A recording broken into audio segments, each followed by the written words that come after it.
야당 대표들은 총선 직후에 대통령에게 만나서 대화하자 연일 만남을 요청하고 있습니다. 이 얘기 한번 짚어보도록 할 텐데 장가 기자, 일단 어제는 창당 한 달 만에 12석 거뒀죠. 원내 3당으로 자리 잡은 조국혁신당 조국 대표가 윤 대통령이 만나자 이런 제안을 했어요. 그렇습니다. 자신의 SNS에다가 공개 회동 자리에서 예의를 갖추며 단호하게 하고 싶은 말이 있다.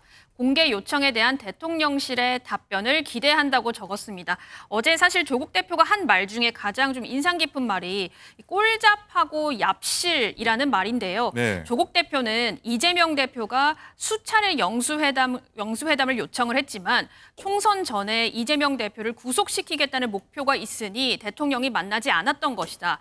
검찰을 이용해서 정적을 때려잡으면 총선 승리와 정권 재창출이 무난하다고 믿었겠지만 그게 바로 꼴잡하고 얍실한 생각이라고 했습니다. 그러니까 비열하고 야비한 생각이라는 거죠. 실제 이재명 대표는 2022년 8월 취임 후에요. 대통령실에 8번 영수회담을 요구를 했지만 성사가 되지는 않았습니다. 자, 그런데 조국 대표에 대해서 여권에서는 22대 개원도 안 했는데 벌써 3당 대표를 운운하는 것조차 좀 시기상조다. 얍실, 꼴잡이란 이런 표현도 좀 적절치 않다는 목소리를 내놨습니다. 자, 그간 대통령을 향한 조국 대표의 목소리 들어보시죠. 저는 제일 바라는 건 아무것도 안 했으면 좋겠고요. 하는 족족 국정을 엉망으로 만들고 있기 때문에 지금 다른 형태의 국정농단이 전개되고 있다고 생각합니다. 조기종식의 형식은 어떻게 될지 우리는 아무도 모릅니다. 우리 모두가 아는 것은 지난 2년이 지긋지긋했다는 것, 3년은 너무 길다는 것. 네, 장가 기자 설명과 조국 대표의 그간 발언 들으셨는데 손정욱 변호사님, 일단 예의를 갖추며 단호하게 하고 싶은 말이 있다고 얘기를 조국 대표가 했는데 지금까지 좀 들어본 말 들으면 좀 연상되긴 하는데요. 어떤 말을 좀 하고 싶은 걸까요? 두 가지만 제 지적하면요. 네. 예의를 갖춘다는데 이 꼴잡하고 뭐 이게 예의를 갖춘 제안입니까? 꼴잡이 저도 처음 알았어요. 저도 경상도지만 비열하다는 뜻으로 우리 장 기자님이 해석했잖아요. 이런 식으로 대통령한테 회담 제안 자체가 꼴잡하고 뭐 이제 이런 식으로 욕설에 가깝게 공개하는 게 대화할 때 그러면 예의를 갖출 겁니까? 말도 안 되는 소리고요. 그다음에 저는 조국 대표가요. 통상적인 우리 일반적인 국민의 상고심에 하면 뺏지 못 달고 5월 30일 전에 날아간다 봐요. 지금 조국 국회는 아닙니다. 6월 1일부터 우리 국회 개원합니다. 그런데 보통 사건은요. 4개월 이내 대법원 끝나는 게 원칙입니다. 지금 조국 항소심 선고된 게 언제입니까? 근데 이제 엄상필 대법관이 정해졌죠? 네. 그럼 이게 당장 다음 주 선고도 이상한 게 아니죠. 왜? 상고유세 같은 게 몇 장 됩니까? 지금 이게 국회의원 될지 안 될지도 모르는 국회의원 되기 전에 교도소 먼저 갈 이런 분이 무슨 3당 대표라고 아무 자격도 없잖아요. 지금요. 민간인이잖아요. 지금 민간인이잖아요. 피고인. 당선인입니다. 당선이지만 이게 국회의원 아니잖아요. 근데 지금 무슨 이렇게 회담합니까? 나중에 교도소 안 가면 국회의원 되고 나서 정중하게 제안하든지 이렇게 제안하면 안 돼요. 예, 박진영 부원장님 어떻게 보십니까? 일단은 자 그간 해왔던 발언들이 있을 테고 대통령에게 직접 그 예의를 갖추면서 얘기를 하겠다고 한 부분인데 손정욱 변호사 말씀한 부분도 근데 너무 이 만나기 전부터 신비를 불편해했던 거 아니냐, 대통령실에서 만나기 힘들게 하는 것 아니냐 이런 취지 같은데 어떻게 드셨어요? 정쟁은 정쟁인 거고 국정을 논하는 건 논하는 겁니다. 원래 여야는 싸우면서 또 만나는 겁니다. 예. 그걸 윤석열 대통령의 감정적 문제 때문에 이제까지 안 됐던 거예요. 야당이 싫어서 2년 동안 야당 대표를 안 만났던 거 아닙니까? 그리고 국정이 이 모양이었던 거 아닙니까? 그건 뭐냐면은 개인의 감정성과 공적 업무를 대통령으로서의 공적 업무를 처리하는 것에 대해서 구별을 못했다라고 오히려 역비판을 받을 수밖에 없는 상황인 거고요. 그리고 원래 국회는 개원 전에 만나야지만이 사실은 국회의 역할, 정부의 역할 분담이 되고 훨씬 더 효율적입니다. 역대로 그러한 적도 있습니다. 경험적으로. 그런 부분을 말씀을 드리겠고요. 다만 제가 보기에는 윤석열 대통령이 끝까지 안 만나려고 할 것 같아요. 원래 그런 분이니까요. 변하지 않을 뿐이니까요. 그래서 아마 조국 장관이 이렇게 강하게 표현하지 않았나 그런 생각이 들고요. 그럼에도 불구하고 조국 장관이 윤석열 대통령을 만난다면 저는 아마 귀에다 대고 조용히 그만하시죠. 이렇게 하실 것 같아요. 네. 알겠습니다. 자, 손정욱 변호사님 아까 좀 전에 말씀하신 6월 1일 국회 22대 개원은 5월 31일 개원으로 바로 잡고요. 본회의가 6월 5일 시작된다. 이런 거 한번 바로 잡아 드리겠습니다. 자, 그리고 서영주 대변인 일단 조국 대표를 비롯한 혁신당 12명의 당선인이 오늘 김해 봉하마을에서 당선자 워크숍을 연다고 합니다.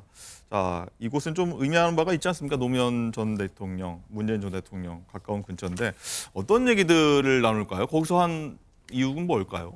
뭐 특별하게 어떤 앞으로의 전국 구상에 대해서 얘기할 거라고 생각하지 않습니다. 그러니까 어떤 정치인이든 정치 세력이든 일정은 메시지라고 보시면 되는데 일단 조국 혁신당의 첫 일정 자체를 문 전 대통령을 면담하고 봉하마을에서 워크숍을 하는 거잖아요. 그럼 뭘까요? 노무현 전 대통령의 가치가 뭐였습니까? 지역주의 타파였습니다. 그러니까 결국에는 향후에 조국 혁신당이 가려고 하는 방향이 그것이다라고 보여줄 수 있는 것이고요. 선거 기간 내내 조국 대표도 호남과 영남을 오가면서 선거전을 펼쳤죠. 그러니까 왜 PK 쪽에 이렇게 공을 들이지 예. 했던 것이에요. 근데 조국 혁신당의 전반의 지지 기반은 호남과요. 그다음에 부산 그리고 일부 수도권입니다. 그래서 결국엔 조국 혁신당이 향후에 지금은 비례정당으로서 12석을 얻었지만 지방선거가 있고요. 그래서 지방선거위원회는 대선이 있습니다. 네. 그다음에 이제 총선이 있는 것이고 길게 보는 것입니다. 이제는 비례정당의 모습에서 탈바꿈해서 이제는 지방선거에서 지역구에 후보를 내고 지방선거에도 그렇죠. 그리고 원내 22대에서는 원내 교섭단체로서 전체적인 어떤 다당제의 어떤 틀 속에서 본인들이 주도권을 잡겠다라는 그런 이미지로 문재인 전 대통령과 봉하마을에서의 첫 일정을 시작하는 것 같은데 저는 그래요. 이제 논외로 아까 뭐 서정욱 변호사님이랑 박부원님께서 서로 이제 좀 얘기와 어떤 시각차를 보였는데 네. 조국 대표가 가장 무서운 것은요. 윤석열 대통령은 이재명 대표보다 이제 더 무서워야 될 거예요. 잃을 게 없는 사람 제일 무섭습니다. 말한 대로 뭐 이제 뭐 실형을 산다. 그러니까 벌 볼 일없다 하지만 이미 조국 대표는 잃을 게 없잖아요. 대부분 실형 살면은 본인이 국회에 되든 안 되든 간에 거기에 있을 것이고 하지만 조국 혁신당이라는 세력이 남아요. 그러면 이 조국 혁신당은 늘 윤석열 대통령에게 큰 부담과 무서움으로 남을 것이다라는 측면에서는 아마 저는 조국 대표가 예의를 갖춰서 하는 말은 저는 이제 박보원님하고 비슷하긴 한데 조선일보의 김대중 칼럼 아마 기억하실 겁니다. 어떤 내용이죠? 제1야당에게 전국 주도권을 내줬을 때에는 윤석열 대통령 나라의 혼란을 위해서 본인의 거취를 고민해야 될 것이다. 라는 아마 그 칼럼을 주지 않을까. 저는 그렇게 생각합니다. 네.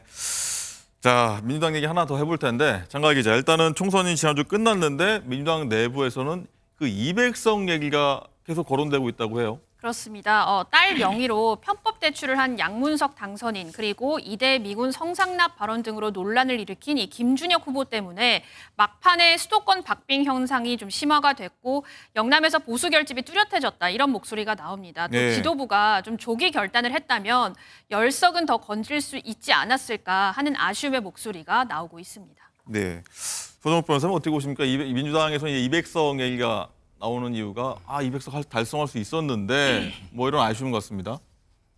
물론 이제 뭐 약간 저희 도움을 받은 건 사실이죠.